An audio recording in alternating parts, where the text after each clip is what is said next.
వేడి నీళ్ళల్లో నూడిల్స్ వేసి కొంచెం మరిగిన తర్వాత నూడిల్స్ వడపోయాలండి. ఇలా వడపోసేసి ఆ వాటర్ అంతా తీసేసి మామూలు గిన్నెలో ఇలా వేసేసుకోవాలి. వాటర్ అంతా తీసి మామూలు నూడిల్స్ వేసుకొని దీనిలో బంగాళంపులు 3 బంగాళంపులు వేసి స్మాష్ చేయాలి. ఇట్లా మెత్తగా పిసికేస్తే చక్కగా కలిసిపోతుంది. దీనిలో బ్రెడ్ కూడా ఇట్లా తుంచి బ్రెడ్ ముక్కలు వేయాలండి. నూడిల్స్ మసాలా వేసుకోవాలి. టేస్ట్కి సరిపడా సాల్టు, చిల్లీ ఫ్లేక్స్ వేసుకోవాలి.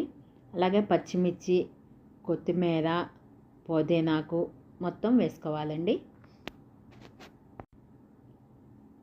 తర్వాత కార్న్ఫ్లోర్ వేసుకోవాలండి. మనకి అవసరం అనుకుంటేనే ఇంకో స్పూన్ వేసుకోవచ్చండి, లేదా ఒక స్పూన్తో సరిపోతుంది.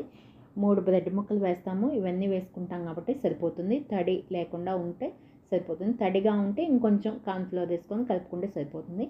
ఇప్పుడు బ్రెడ్ మిక్సీలో వేసుకొని బ్రెడ్ పౌడర్గా చేసుకోవాలండి. ఒక బాండి పెట్టుకొని ఆయిల్ పోసుకొని కాగుతూ ఉంటుంది. ఈలోపు మనం ఇది రెడీ చేసుకుంటా ఉన్నాం. ఇదిగోండి బ్రెడ్ పౌడర్ రెడీ అయిపోయింది.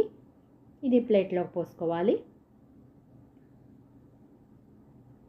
ఇప్పుడు ఇందాక మనం నూడిల్స్ అన్నీ వేసి తయారు చేసి పెట్టుకున్న ఈ మిశ్రమాన్ని ఒక ప్లేట్ మీద కొంచెం మందంగా, మరీ పల్చగా కాకుండా మరీ మందంగా కాకుండా తయారు చేసుకొని ఇలా వేసుకొని దీనిపైన నువ్వులు చల్లుకొని చక్కగా మనకు ఏ షేప్ కావాలంటే ఆ షేప్ కట్ చేసుకోవచ్చు.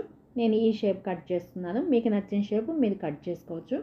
దీనిలో ఇప్పుడు ఇందాక బ్రెడ్ పౌడర్ చేసి పెట్టుకున్నాం కదా, దానిలో ఇలా అటు ఇటు 2 పక్కల తిప్పి ఈలోపు నూనె కాగి ఉంటుంది కాబట్టి నూనెలో వేసి ఫ్రై చేసుకోవటమేనండి.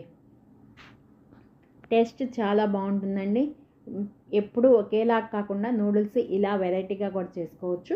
చాలా చాలా బాగుంటుంది. ట్రై చేయండి. మీకు నచ్చితే కనుక లైక్ చేయండి, షేర్ చేయండి, సబ్స్క్రైబ్ చేసుకోవడం మర్చిపోమాకండి.